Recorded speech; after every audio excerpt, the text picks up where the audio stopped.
¿Qué necesitas para jubilar? ¿A qué beneficios sociales puedes acceder? ¿Cómo avanzan los proyectos de reforma previsional? Esta y todas tus dudas en torno a la seguridad social las resolvemos. En Simple, la pizarra de Pizarro, con Eugenio Figueroa y Pedro Pizarro. Una presentación de AFP Plan Vital. Jugamos para el mismo lado.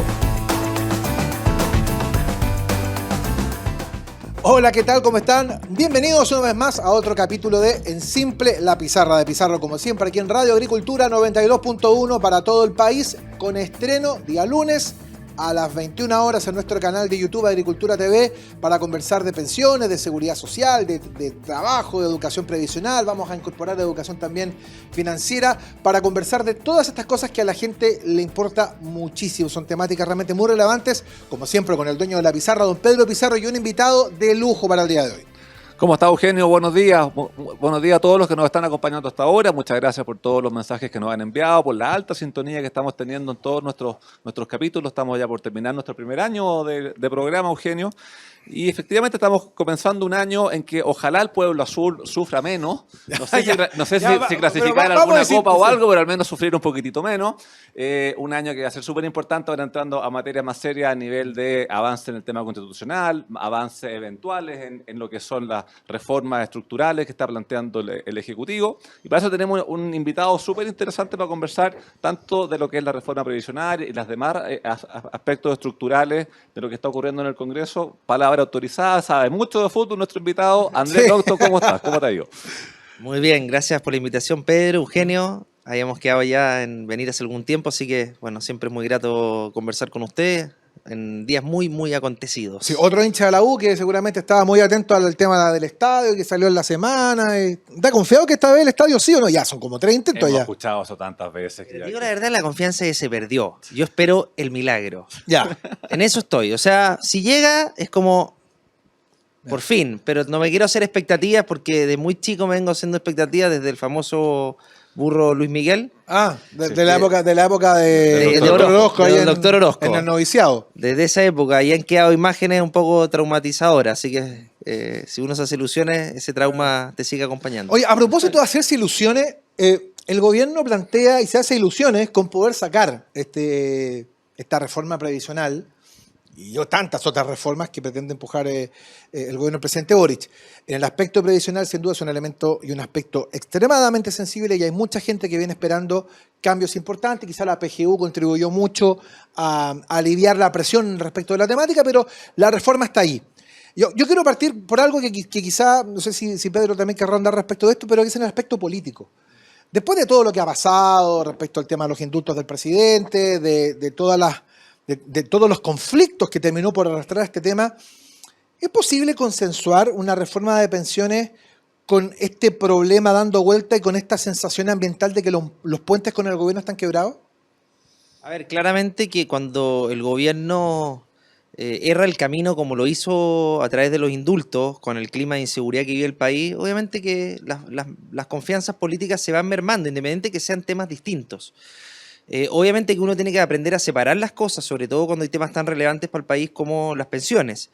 Pero perdón, claramente, déjame decirte una cosa. Sí. De hecho, la propia ministra Jara, en algún matinal durante la semana, habló respecto de esto, que ella esperaba que no se rompiera finalmente la posibilidad de llegar a un acuerdo por lo que había pasado con los indultos. O sea, claro, asumen que puede haber consecuencias. Sí, pero es que ahí yo creo que el mayor responsable siempre de generar los puentes y generar las confianzas del Ejecutivo no es la oposición. El que tiene que generar estos puentes y cuando los quiebra el propio Ejecutivo es el que tiene que tomar la iniciativa y no decir, oiga, ojalá no me rompa el puente, si el puente lo rompieron ellos. además que queda con la mesa de seguridad. Acércate el micrófono, sí, pues si no me reta Tomás. La sensación que queda en la mesa de seguridad es que te querían pasar un gol, a propósito del Estadio de la U. De que querían cerrar el acuerdo muy rápido, porque estaban muy apurados con cerrarlo, y al otro día anunciarlo de los indultos. Entonces, ese tipo de jugadas va mermando la confianza, porque si tú te sientas en una mesa, a propósito de la reforma previsional, uno espera que las cartas sobre la mesa que estén tirando sean las que efectivamente se van a llevar a cabo, o que no te salgan con una jugada último minuto. Entonces, ese diálogo se va mermando en la medida que esas confianzas se van diluyendo. Y en la política se trata mucho de complicidad. y de trabajo prelegislativo, de acercamientos, y obviamente que con el clima que está viviendo el país, con lo que ocurrió hace algunos días, eso se va diluyendo. Claro, bueno, tenemos el tema de la reforma previsional, la reforma tributaria, la agenda en materia de seguridad, que son temas en los cuales se requiere algún tipo de entendimiento y acuerdo. Probablemente el feriado legislativo de febrero va a ayudar a bajarle un poco los ánimos, porque estos quiebres de puentes son siempre temporales. O sea, aquí no hay un Ahora, quiebre igual permanente y definitivo y que nunca más hablamos. Y que Pero igual parece difícil lo que dice Pedro en virtud también del tema de las eventuales acusaciones constitucionales, porque si las acusaciones constitucionales, ya la del ministro Jackson está incluso se sorteó la comisión en la Cámara, si llega a pasar, la va a ver el Senado en febrero. Renovación Nacional va a presentar mañana lunes, este lunes va a presentar la acusación constitucional contra la ministra Ríos. Entonces uno dice, bueno, va a haber trabajo igual. O sea, también este tipo de cosas deben generar lo que tú mencionas, Andrés, que es el asunto del puente quebrado. De hecho, te insisto, la ministra Jara manifestó su preocupación respecto de que pueda avanzar la reforma a partir de estas situaciones, que ella esperaba que las cosas no se mezclaran. Sí, a ver, yo creo que más que mezcla, el gobierno tiene que renunciar a este ideal ideológico que brota de la esencia del oficialismo, particularmente a Prodignidad, y tienen que tener un poco de sentido de realidad.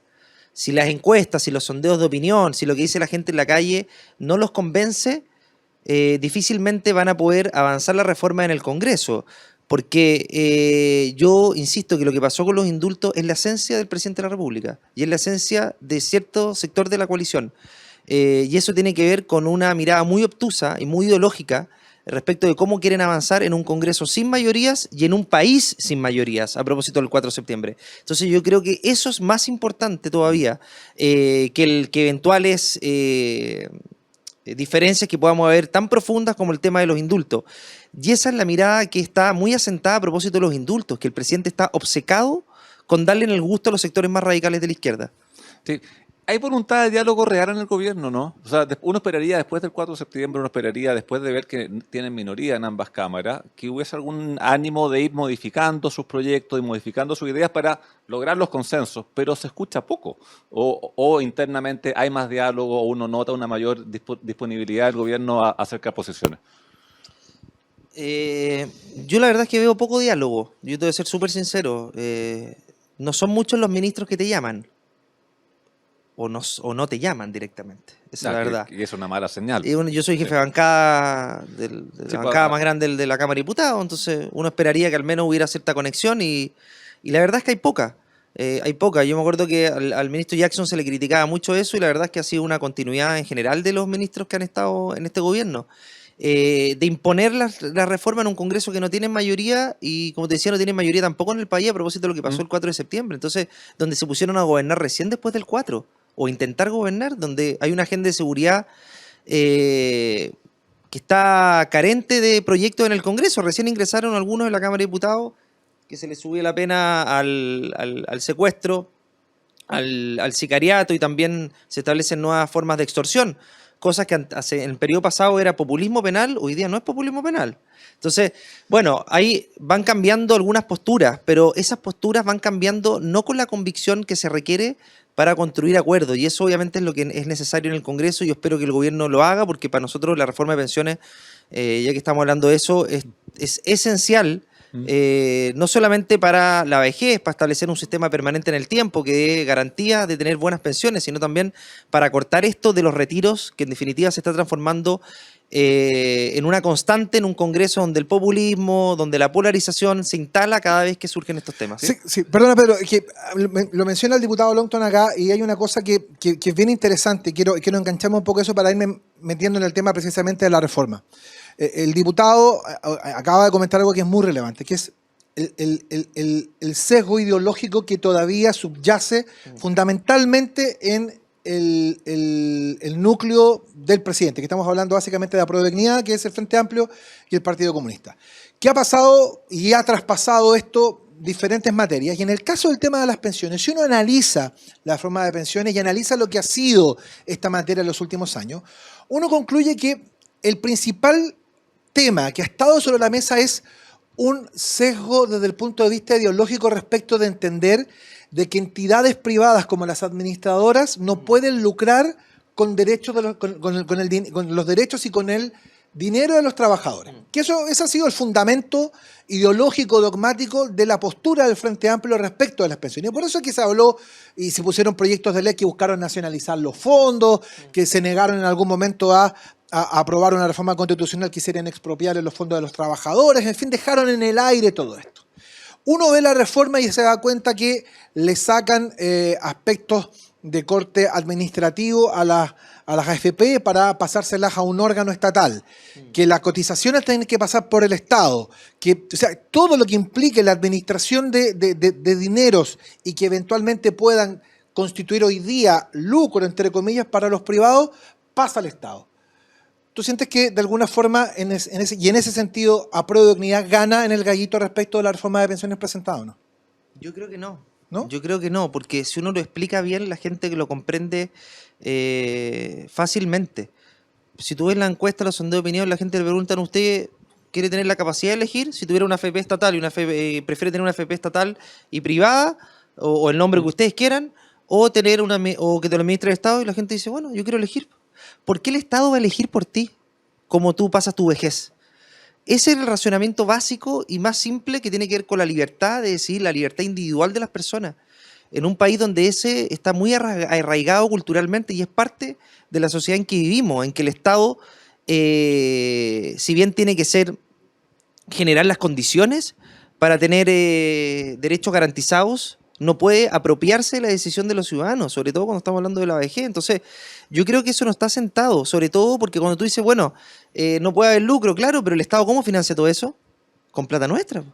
¿Cómo financia el ente estatal con plata nuestra? ¿Cómo financia quien va a recibir y administrar los fondos con plata nuestra? O sea, funcionarios, más dependencia a lo largo de todo Chile, y eso es un monto fijo, permanente.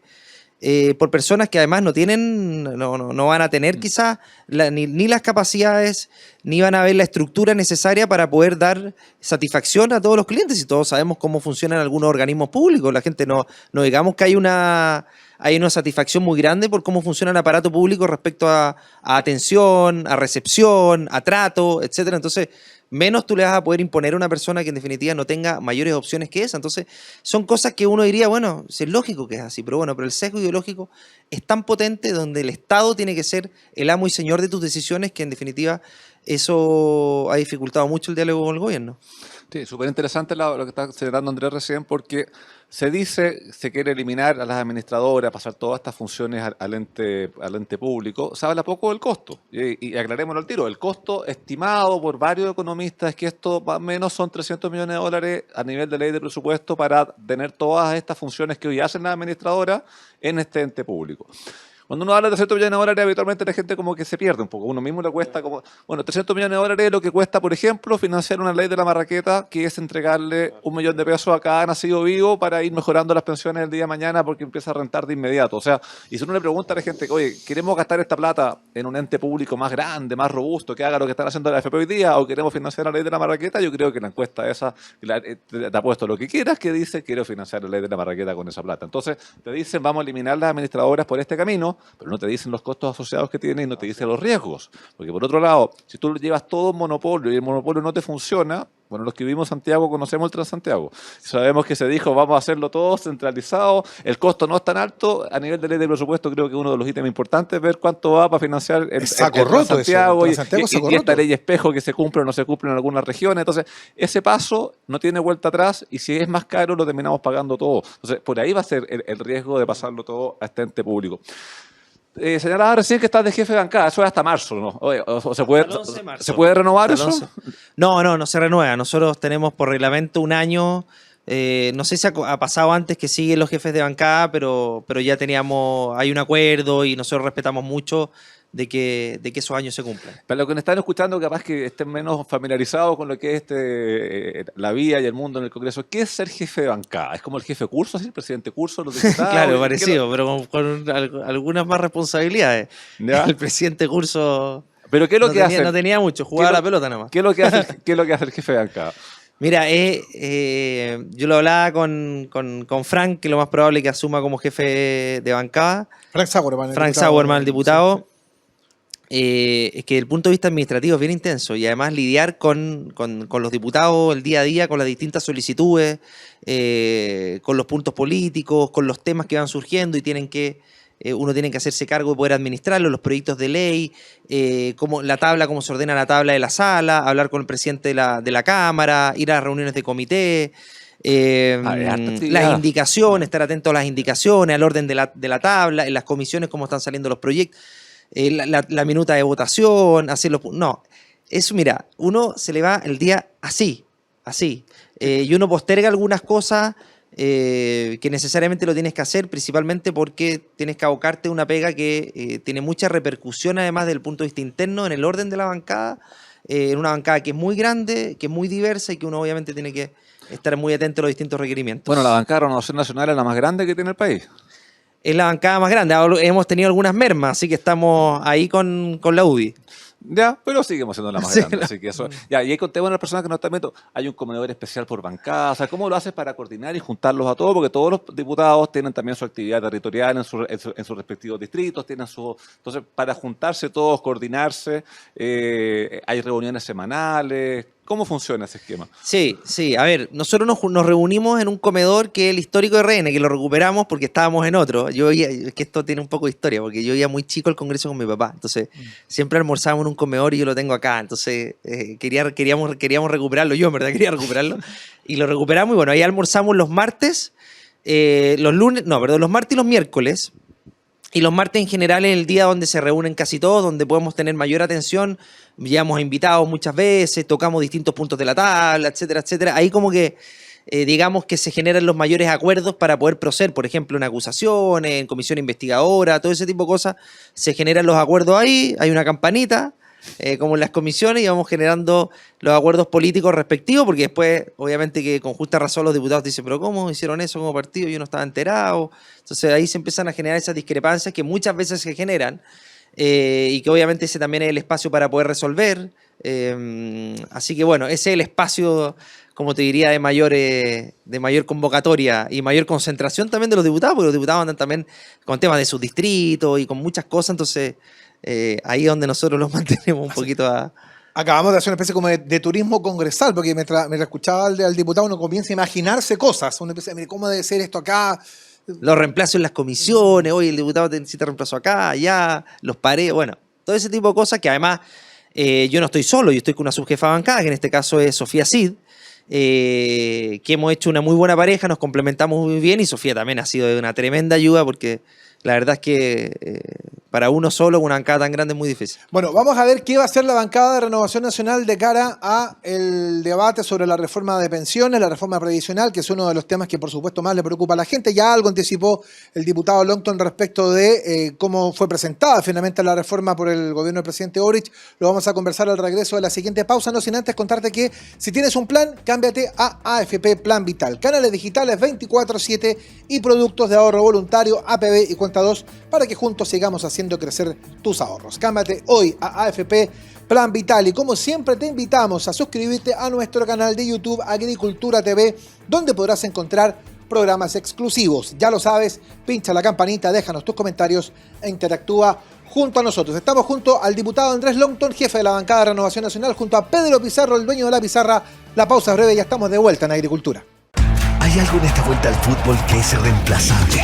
El estar cerca para volver a sentir la pasión, el nerviosismo, la alegría, y cerca para volver a celebrar todos esos pequeños y grandes triunfos. Por eso en AFP Plan Vital queremos ser parte de tus triunfos, con la asesoría que necesitas para que llegues a tu meta. Tenemos 40 años de experiencia administrando fondos, tus ahorros, experiencia 100% digital y Cuenta 2 y APB con la menor comisión del mercado. AFP Plan Vital, jugamos para el mismo lado.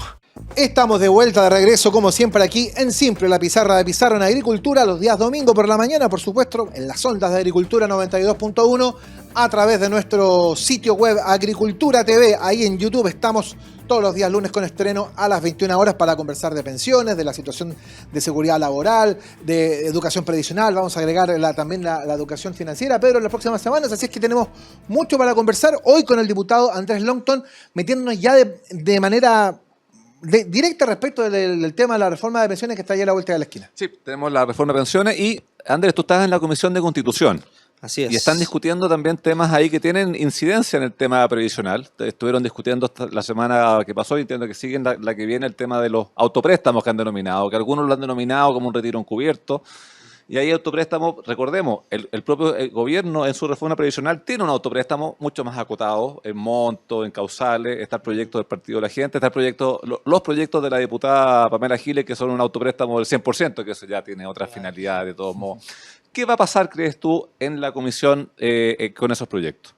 Es una buena pregunta. Yo creo que hay que hacer primero la distinción entre lo que presentó el gobierno tras de la reforma previsional, que me parece mucho más serio desde el punto de vista de lo que significa un autopréstamo, y lo que presentaron distintos diputados, encabezados por Pamela Giles, algunos diputados del Partido de la Gente. A mí me parece que es un retiro encubierto. Marcel estuvo ayer en la Comisión de Constitución. Sí, la semana o hace 2 días estuvo por ahí. Sí. Y fue muy claro con las repercusiones. Dice que es nefasto, o sea, que es lapidario para el bolsillo de los chilenos avanzar en algo así. Y quizás es mucho más grave que los 3 retiros anteriores, juntos, desde el punto de vista inflacionario, desde el punto de vista de las tasas de interés, y desde el punto de vista del sobrecalentamiento de la economía. Dice que puede ser un golpe mortal.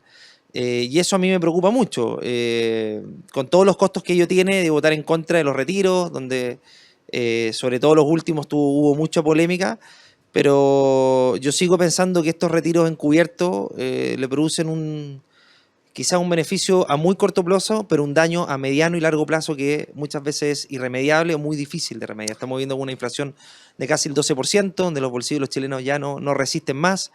Y creo que pueden haber otras ayudas focalizadas, como hoy día está el gobierno anunciando, que uno puede tener algunos reparos o no con respecto a las pymes, pero me parece que ese es un camino mucho más coherente con la situación económica que está viviendo el país. A mí me parece que lo de los autopréstamos, como te digo, es una manera encubierta de poder avanzar con retiros, y eso le produce un daño muy grande, sobre todo a la clase media y a los más vulnerables. Sí, bueno, ahí tenemos también otra realidad que ahora abril o mayo creo que se pueden volver a discutir los retiros porque pasa un año desde que se rechazó el último proyecto de ley y va a volver esa discusión muy probablemente. Y el gobierno anunció esta semana ayudas, porque claramente la familia, tal como tú decías, con la inflación, con el alza de las tasas ha tenido problemas.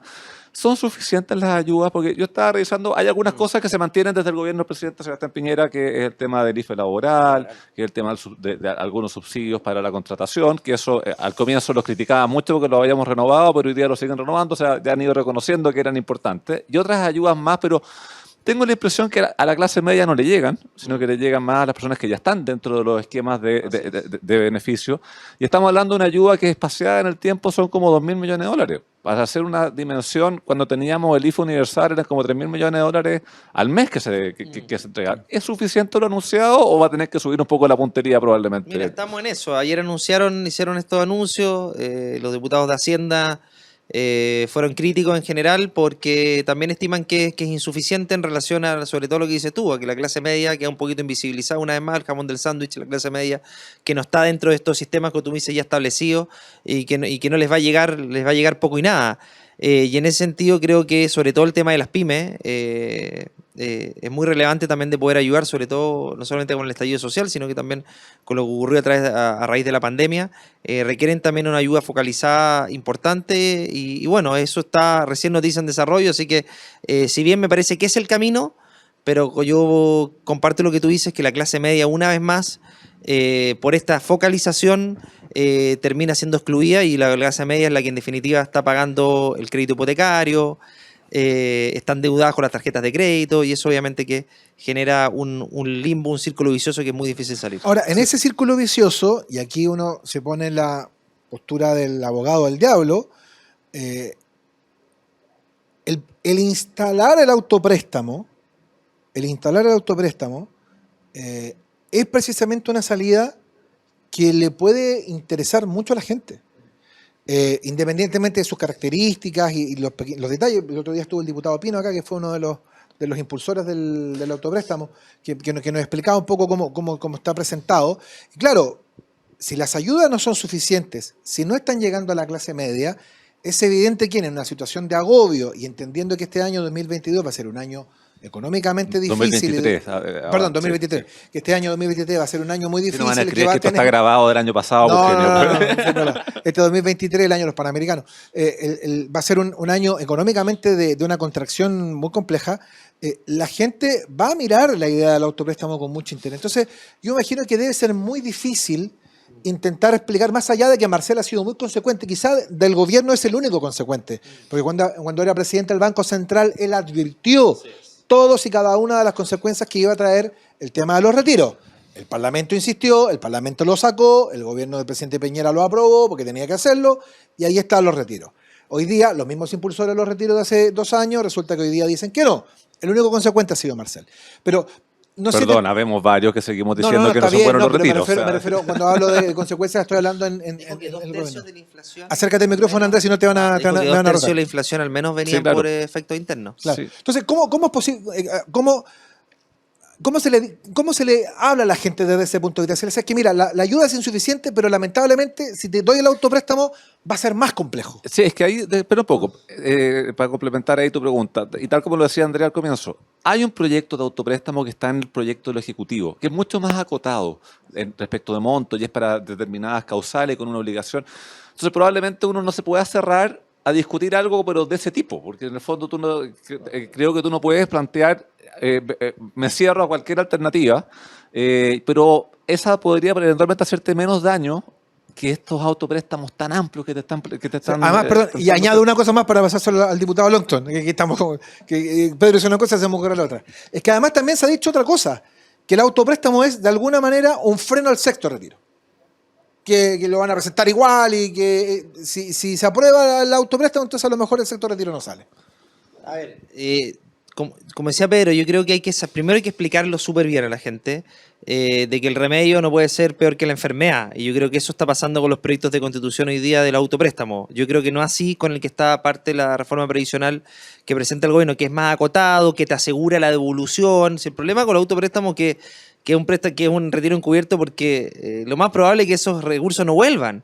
Si eso va a hacer. Entonces, no hay un tope, difícilmente la persona va a mantenerse en términos formales después de esos retiros. Bueno, hay una serie de incentivos para no devolverlos. Entonces, es un retiro. Lo que establece el gobierno a través de la reforma previsional es precisamente hacerlo más acostado, subir la tasa de cotización, pero que haya un espacio para poder devolverlo. Entonces, eso te asegura en el fondo que no vas a mermar con un plazo respecto a la edad de jubilación, y eso te asegura que en el fondo tú vas a tener esos recursos para poder jubilarte y además no se le va a producir un daño a la economía gigantesco que en definitiva te va a decir, mira, está bien, ocupaste la plata, pero la plata en tu mano no va a valer nada porque la inflación va a subir y en definitiva cuando te gastes la plata, en 2 o 3 meses más vas a estar no solamente con esos problemas, sino que aún mayores de los que tuviste antes. Entonces, eso hay que saber explicarlo muy bien, porque yo entiendo, la gente está desesperada y quiere plata ahora, en el momento, pero nosotros tenemos que ayudarla no solamente en esta semana, sino que en el año completo. Entonces, no podemos dar la apariencia de ayudar cuando en definitiva le estamos haciendo un daño más grande. Te voy a llevar a otro tema, André. Hace algunas semanas o meses atrás se conoció un documento que viene de las bancadas de los partidos Renovación Nacional, Unión Demócrata Independiente, Evolución Política, Republicano y Partido de la Gente e Independiente respecto de algunos puntos que debía tener la reforma previsional. Que si uno ve la cantidad de parlamentarios que están involucrados en todas estas bancadas que estamos hablando más o menos de la mitad de la Cámara de Diputados. Pero de los puntos que se planteaban, que es asegurar la propiedad de los fondos previsionales, la libertad de elegir, uno ve después la reforma y no están acogidos la gran mayoría de estos puntos. Ustedes han seguido conversando como entre todas las bancadas que plantearon estos documentos, ven con preocupación que estos puntos no estén acogidos dentro de la reforma, son los que se siguen impulsando, porque es bien llamativo haber llegado a un acuerdo de este tipo con una cantidad tan grande de diputados para decirle al gobierno respecto a su reforma, váyase por este camino si quiere que el tema camine. Sí, es complejo. O sea, nosotros lo hicimos al mismo tiempo, un poco antes que se presentara la reforma, y eran mínimos que establecimos, sin perjuicio que uno puede dialogar y conversar. O sea, yo no soy la postura de que uno se tiene que encerrar en su propio eje, porque en definitiva tiene que aprender a convivir con personas que piensan distinto. En el fondo hay que llegar a acuerdos por el bien del país y no enclaustrarse en una posición. Pero lamentablemente de esos puntos que tú tocaste recién, yo no sé si, o sea, yo creo que hace ninguno ha sido recogido, y para nosotros es básico que esté la libertad para elegir, primero, para elegir. No. Que la cotización vaya a las cuentas individuales de las personas. Esos son dos elementos fundamentales. Y que no están. Y no están. Entonces, el gobierno tiene que abrirse a dialogar en esos puntos, primero que todo, para poder llegar a acuerdo en lo demás. Yo creo que sacando esos puntos, después ya, yo creo que se abre el espectro. Pero lo hemos visto muy cerrado, como te decía, con una carga ideológica importante detrás y teniendo un sentido de realidad bien particular. Sí, efectivamente, yo concuerdo con lo que tú estás diciendo, porque de los puntos uno va revisando hasta asegurar la plena propiedad de los fondos. Respecto al 6% no hay propiedad de los fondos, son estas cuentas nacionales que te han tratado de decir cuentas personales, es una ilusión, cosas, pero eso, no es una hay. ilusión. O sea, ahí no existe. Cualquier aumento vaya a la cuenta individual, no va a la cuenta individual. Punto 2 de lo planteado. Punto 3, la libertad de elegir. No está, respecto a esos 6 puntos, no hay ninguna libertad de elegir, va al ente público y por defecto eventualmente no podría cambiarlo. Separar los perfeccionamientos de PGU de la reforma previsional, porque los tiempos de tramitación sabemos Además, que son muy tienes distintos. razón. Tampoco está separado. No. De hecho, el gobierno presentó una ley corta, que yo creo que le quedó corta la ley corta que presentaron, porque era una oportunidad preciosa que habían tenido de avanzar en otros aspectos de la PGU.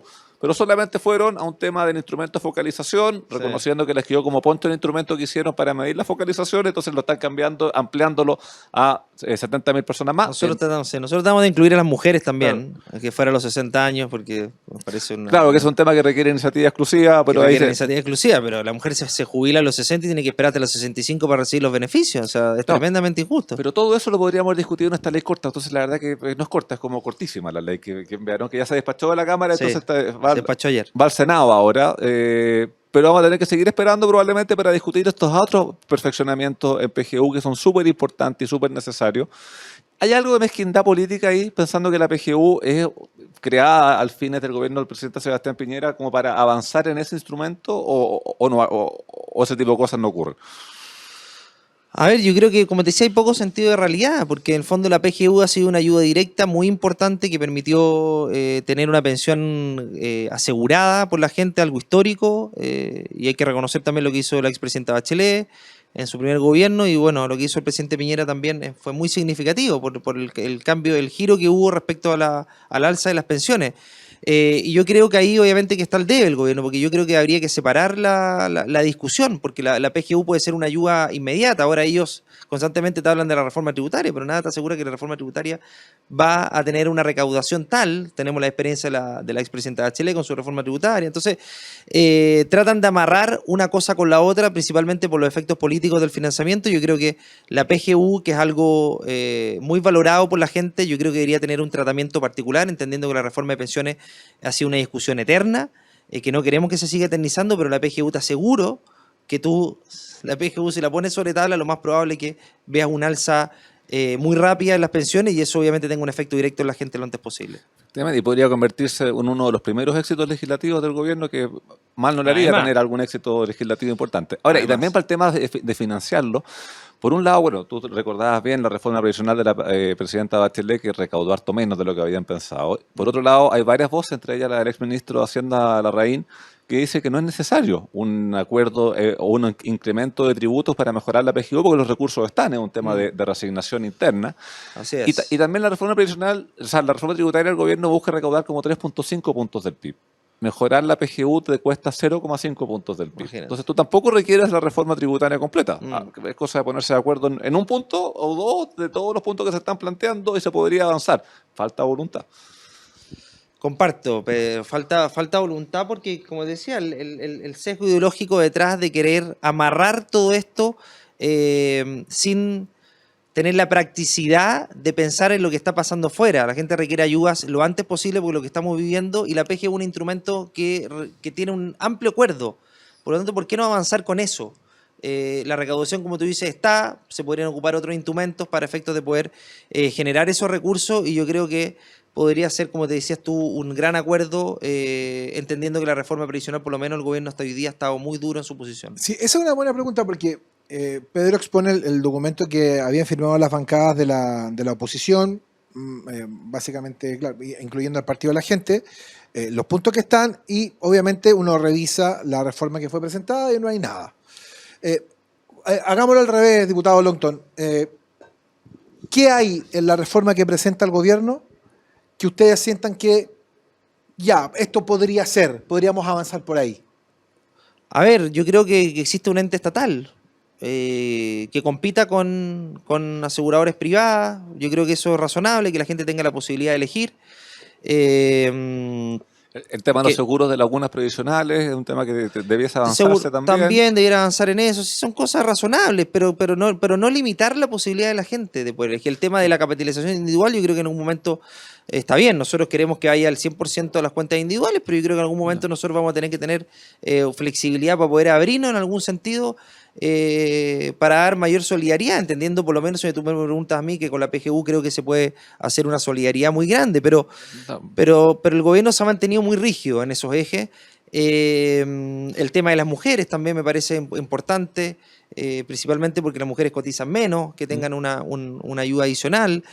Son temas de sentido común, pero el eje de esto tiene que ver con la libertad de las personas. Sí. Y eso es lo que ellos no han querido transar. Sí, pues y en el tercer bloque vamos a ir a hablar de un tema que yo sé también que le gusta mucho al diputado Longton, que es el tema de seguridad, y que a quienes nos están acompañando tiene mucha relación, porque sin seguridad no se crean puestos de trabajo, sin seguridad no hay emprendimiento, y si no hay emprendimiento no hay cotizaciones, así que una cosa trae la otra. Aquí está todo encadenado, así que en el tercer bloque hablamos de seguridad con el diputado. Hagámoslo porque Tomás Lava está a punto de lanzárseme al cuello. Estoy pasado, lo sé, pero antes te quiero contar algo muy importante. Si tienes un plan, cámbiate a AFP Plan Vital. Canales digitales 24/7 y productos de ahorro voluntario APB Cuenta 2 para que juntos sigamos haciendo crecer tus ahorros. Cámbiate hoy a AFP Plan Vital. Y como siempre, te invitamos a suscribirte a nuestro canal de YouTube Agricultura TV, donde podrás encontrar programas exclusivos. Ya lo sabes, pincha la campanita, déjanos tus comentarios e interactúa junto a nosotros. Estamos en Simple, la pizarra de Pizarro. Ya volvemos.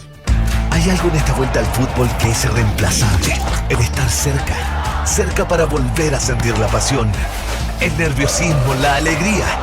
Y cerca para volver a celebrar todos esos pequeños y grandes triunfos. Por eso en AFP Plan Vital queremos ser parte de tus triunfos, con la asesoría que necesitas para que llegues a tu meta. Tenemos 40 años de experiencia administrando fondos, tus ahorros, experiencia 100% digital y Cuenta 2 y APP con la menor comisión del mercado. AFP Plan Vital, jugamos para el mismo lado.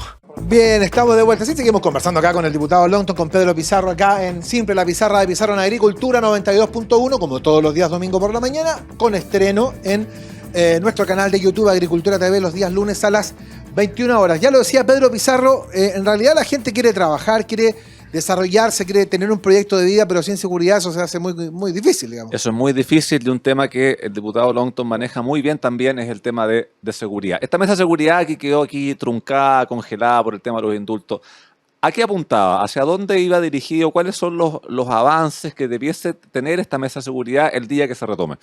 A ver, esta mesa consistía en varios ejes programáticos. Era institucionalidad, control, víctimas, prevención, sanción.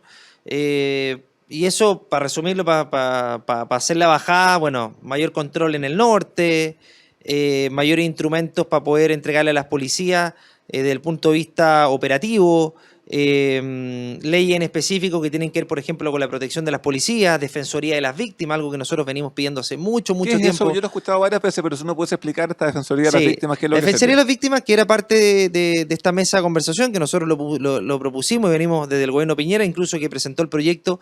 Es algo muy simple, que las víctimas de delitos, por lo menos los delitos más violentos, tengan un abogado sentado al lado, patrocinado por el Estado, como lo tienen quienes cometen delitos, delincuentes, imputados, tienen un abogado a través de la Defensoría Penal Pública, porque hoy día, lamentablemente, el acceso a la justicia depende del bolsillo que tengas.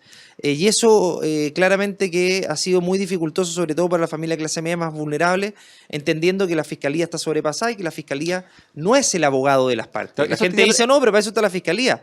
La Fiscalía resguarda los intereses de la sociedad en general, pero no de la víctima en particular. O sea, no está sentado al lado de la víctima el fiscal preguntándole, oye, usted, no sé, cómo está en su calidad de víctima, qué acciones investigativas tenemos que realizar, hay un acompañamiento constante, hay una comunicación constante y no se querella por la víctima el fiscal. Entonces, esos elementos son vitales porque hoy día estamos viendo el alza de archivos provisionales, principio de oportunidad, que quiere decir que ya se deja de investigar por la falta de prueba. Entonces estamos casi que las víctimas están detrás del delincuente reuniendo pruebas, y eso está generando una sensación de impunidad muy grande. Y lo mínimo, que si la persona que comete un delito tiene un abogado, en el sillón de enfrente la víctima tiene que tener uno, o sea, si no, el mundo al revés.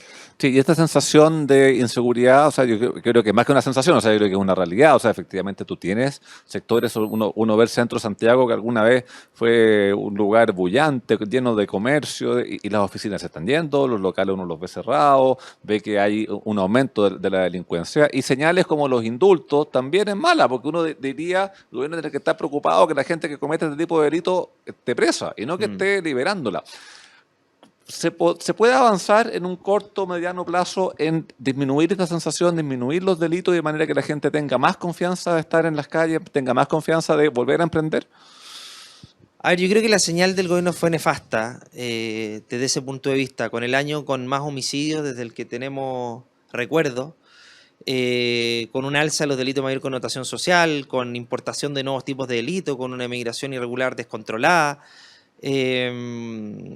Dar ese indulto es precisamente ir en el sentido contrario de lo que requiere la gente, y menos, y sobre todo cuando viene del jefe de Estado, del jefe de gobierno, del presidente de la República y la ministra de Justicia. O sea, uno esperaría que ellos protejan a las víctimas, que protejan a la gente, no que protejan a los delincuentes. Si los delincuentes cuando cometen delitos uno esperaría que estén privados de libertad. Si la gran crítica de la gente es que de que la justicia, de que el sistema en general no está cumpliendo con su labor, porque cada vez que toman a una persona detenida, ya a los 2-3 días está dando vueltas, se investiga poco, etcétera. Entonces, cuando se logra una condena después de un trabajo arduo de policía, fiscalía, tribunales, resulta que al tipo lo sueltan en el poco tiempo, cuando tienen unas cantidades de condenas anteriores, como por ejemplo el caso de Castillo, que es un delincuente avesado, con un amplio prontuario. Entonces, esas señales defraudan mucho a la gente en general y genera una sensación de impotencia. Entonces, respondiendo a tu pregunta, yo creo que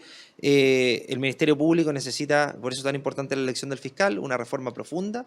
Tenemos que avanzar también hacia un nuevo Código Penal, tenemos que dotar de mayor protección a nuestras policías para que actúen con mayor confianza en las calles. La Defensoría de las Víctimas también es un elemento importante, lo que puede hacer, lo que tiene que hacer el gobierno en el norte. Nosotros pedimos el estado de excepción porque resulta que el gobierno no ha ejecutado una medida concreta para combatir lo que está pasando en el norte. Si el presidente Piñera puso el estado de excepción y después el gobierno de Boric lo saca, uno esperaría que lo saca por una alternativa.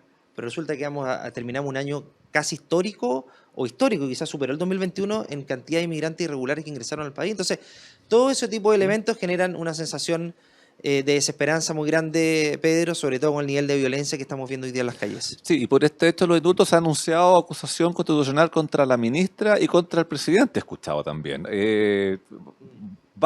Están en estudio. ¿Cuál crees tú que es la que más procede? Porque recordemos que es un instrumento que lamentablemente en el gobierno pasado uno vio en la oposición que usó un mal uso, y por cualquier cosa aparecía una acusación constitucional. Entonces, aquí yo creo que hay justificación. ¿Va o se está estudiando eso? Lo de la ministra de Justicia va. Eso está ya confirmado. Escuché, perdona, de hecho leí el viernes al diputado Chalper decir también que la acusación iba sí o sí, independientemente de que la ministra saliera del cargo, que es una de las cosas que... No, porque la responsabilidad se mantiene, aunque uno renuncie o no renuncie. La responsabilidad se mantiene, pero tenemos que ponernos en ese escenario también. No nos hemos puesto en ese escenario de si renuncia la ministra. Actualmente la acusación constitucional va, la ministra sigue en su cargo. Eso es lo que está, eso es lo concreto.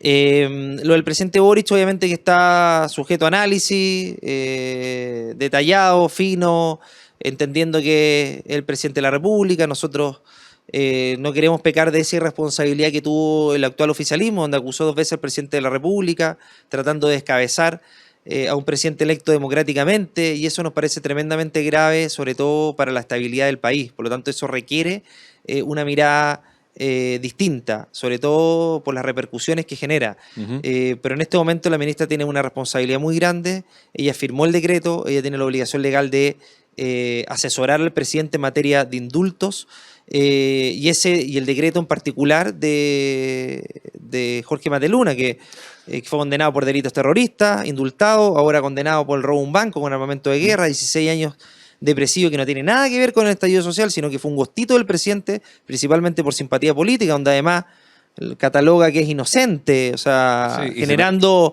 Y se una... metió en toda una discusión. Yo nunca antes había escuchado a la Corte Suprema teniendo que recordarle a un presidente el artículo 76 de la Constitución.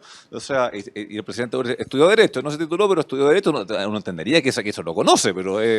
Uno entendería sí. que eso lo conoce. De hecho, Escanio Cavallo creo que lo leí en una entrevista que dice exactamente lo mismo. El estudio de Derecho debería conocer que no puede inmiscuirse en materias propias de los tribunales, en causas que están fenecidas, terminadas. Entonces, el llamado de atención de manera unánime en la Corte Suprema. Si el único que dijo no era por la forma, porque dijo, yo se lo habría representado en privado, pero fue unánime respecto al fondo. Entonces, es tremendamente grave lo que hace lo que hace el presidente de la República, porque además revela las verdaderas intenciones que son ilegales para liberar a Jorge Mateluna, porque la ley no te permite liberar porque yo crea que es inocente. No, Tú claro. tienes que fundamentarlo, puedes fundamentarlo porque la paz social, etcétera, etcétera, puedes tener la argumentación que tú estimes conveniente en la medida que esté fundamentado y calificado, porque además es una excepción de la excepción lo que hizo con Mateluna. O sea, la ley no te lo permite y después hay un artículo que te dice, mira, yo te lo permito, pero chuta, si vas a hacer esto, tiene que estar muy bien fundamentado. Y el decreto no está fundamentado, firmado por la ministra, y eso es una señal paupérrima, te lo digo una vez más, considerando que la gente quiere mayor seguridad en las calles. Sí.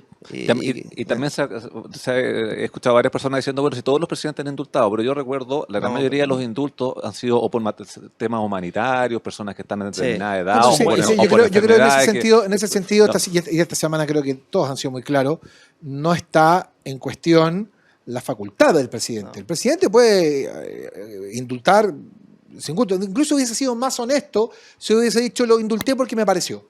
Punto. Porque quise. Punto. Claro. Era más honesto decir eso. Pero se mete en problemas solo al momento de comentar, y ese es el aspecto que quizá ni Piñera, ni Bachelet, ni Frei Ruiz Tagle, ni Lagos, ni Elwin no lo cometieron. Que cuando indultaron no salieron a hacer comentarios respecto de la naturaleza de los procesos, que como fue lo que hizo el presidente de la República, y es el mismo quien se mete en este problema, metiendo en problema también a su ministra del Interior, que tiene que salir a decir, no, el presidente no quiso decir eso cuando todo el mundo lo escuchó, a su vocera de gobierno que está en la misma situación, y el presidente también, que se pelea con una periodista porque sabe que no quedó claro y hable del tema. Entonces, buscando desesperadamente dar vuelta al asunto. Lo que es tremendamente grave es que además en el comunicado siguiente el presidente no se arrepiente. Él dice, mira, tiene razón la Corte Suprema, no me puedo meter en la facultad, pero no dice que se arrepiente de que Mateluna es inocente. Incluso el abogado de Mateluna, que es muy cercano al presidente Boric, dice, él es culpable porque el sistema por judicial determinó que es culpable. Sí. Pero o sea, el presidente mantiene sus dichos. Eso es lo más grave. O sea, él teniendo la oportunidad de haber dicho, me equivoqué, el tipo no es inocente, está bien condenado, etcétera, pasó por todas las instancias además del sistema judicial, por todas, hasta por un recurso de revisión.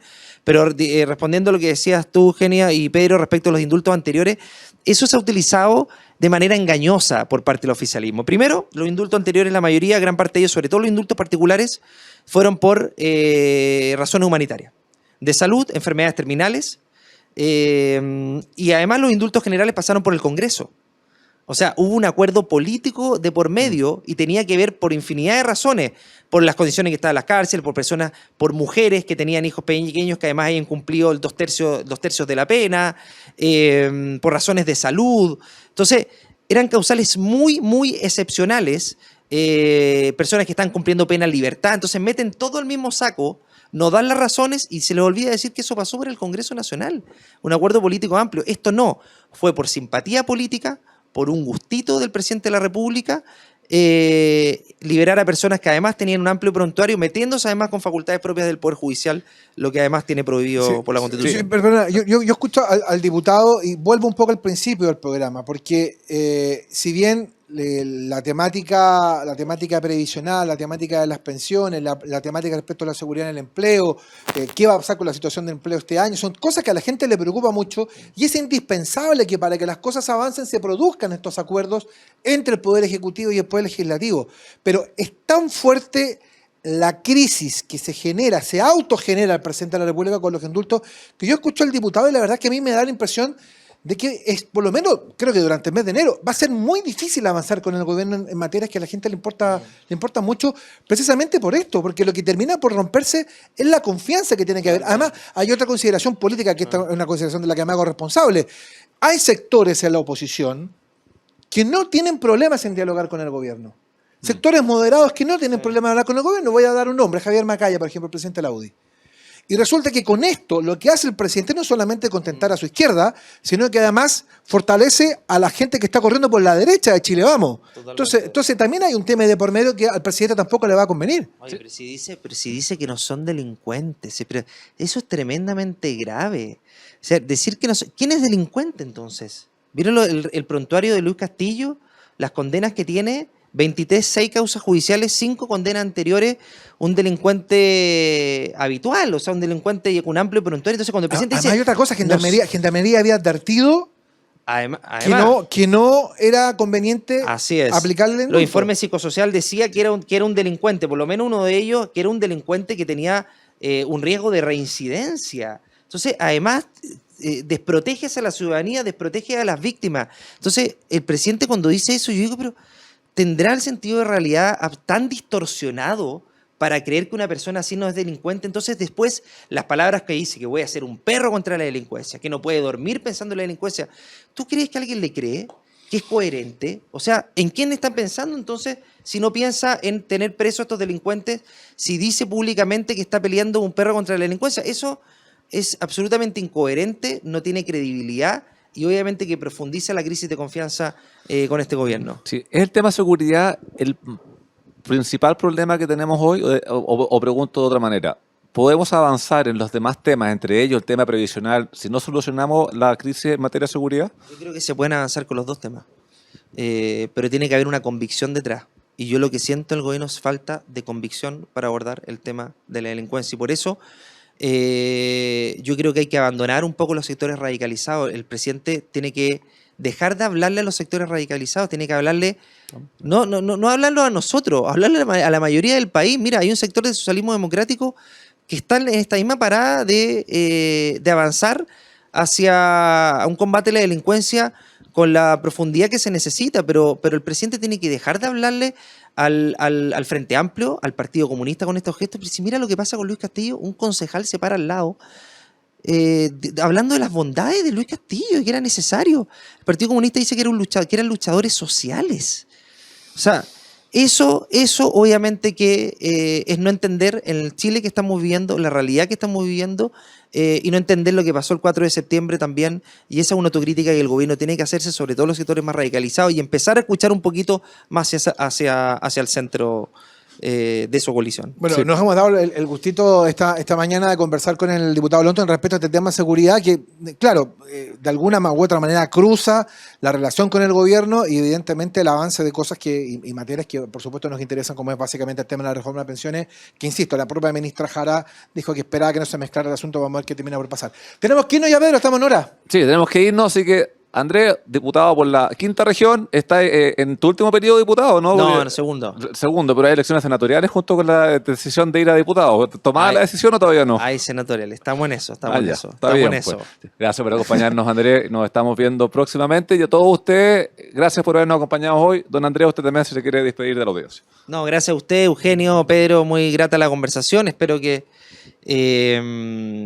este año sea un buen año para Chile, que sea un año de diálogo, de unión. Yo sé que está a veces muy polarizado el debate, pero creo que los puntos de encuentro hay que potenciarlos. Yo siempre he dicho, no somos enemigos, tenemos ideas distintas para el país, pero no por eso nos vamos a dejar de conversar entre nosotros. Así que eso. Es lo que hay que hacer, ojalá llegar a acuerdos. Pedro, diputado, un placer, un gusto. Nosotros, la próxima semana, ya lo saben, aquí en Agricultura. Que les vaya bien. En Agricultura fue En Simple, la pizarra de Pizarro, con Eugenio Figueroa y Pedro Pizarro. Una presentación de AFP Plan Vital. Jugamos para el mismo lado.